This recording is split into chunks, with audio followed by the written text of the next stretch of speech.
నా పేరు స్వాతి. నేను మాచర్ల నుంచి వస్తున్నాను. ఇక్కడకి రాకముందు నా పరిస్థితి చాలా దారుణంగా ఉంది.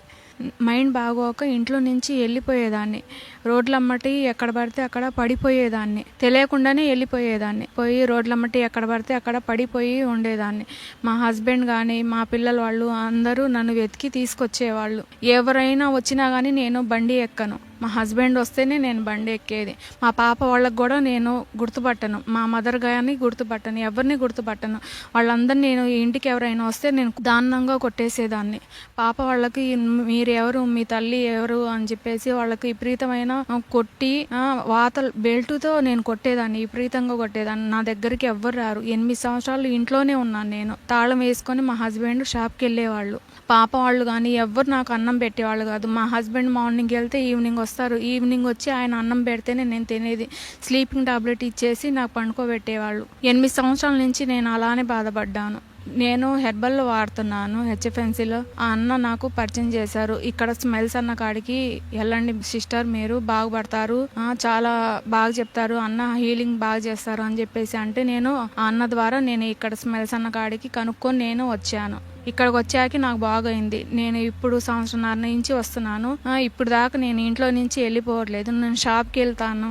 మా పాప వాళ్ళ కాలేజ్ కాడికి లంచ్ తీసుకెళ్తాను.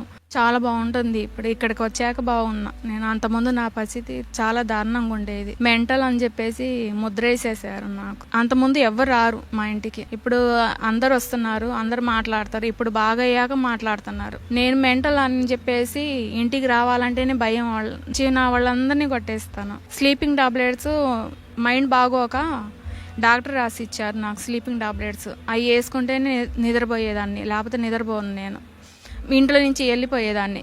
ఆ స్లీపింగ్ టాబ్లెట్ లేకపోతే ఇంట్లో నుంచి వెళ్ళిపోయి టీ షాప్ కాడ నించొని టీ ఇవ్వండి, నాకు తలనొప్పి వస్తుంది, నేను తలనొప్పి భరించలేను అని చెప్పేసి టీ అడుక్కొని వాళ్ళ కాడ డబ్బులు తీసుకొని నేను తాగేదాన్ని. నేను అడుక్కునేదాన్ని అని చెప్పేసి అన్నం కూడా పెట్టారు నాకు. ఇప్పుడు చాలా బాగున్నాను. నేను 1 సంవత్సరం నుంచి అన్న కాడికి వస్తున్నాను. అన్న ఫస్ట్ నాకు ప్రేయర్ చేశారు. అన్న నా పరిస్థితి ఇది అని చెప్పేసి నేను చెప్పాను అన్నతో. ప్రేయర్ చేశాక నేను ఇప్పుడు 1.5 సంవత్సరాల కాడి నుంచి నైట్ పూట ఒక్క రోజు కూడా నేను బయటికి వెళ్ళింది లేదు. అందరు ఆడవాళ్ళలాగానే నేను బాగా తిరుగుతున్నాను. ఎక్కడికి వెళ్ళాలంటే అక్కడికి వెళ్తున్నాను. నెలకొకసారి అన్న కాడికి వస్తాను, ప్రేయర్ చేయించుకుంటాను. ఫిట్స్ లేవు. ఇప్పుడు నా కిడ్నీ ప్రాబ్లం లేదు. మైండ్ బాగానే ఉంది. చేతులు కోసుకున్నాను నేను. ఇప్పుడు ఏం కోసుకోవట్లా నేను. ఇప్పుడు చాలా బాగున్నాను. నేను షాప్ కూడా వెళ్తున్నాను. నేను షాప్కి వెళ్తాను, కాలేజ్ కాడికి వెళ్తాను, లంచ్ ఇస్తాను. పాప వాళ్ళకి లంచ్ ఇచ్చి నేను షాప్కి వెళ్ళిపోతాను.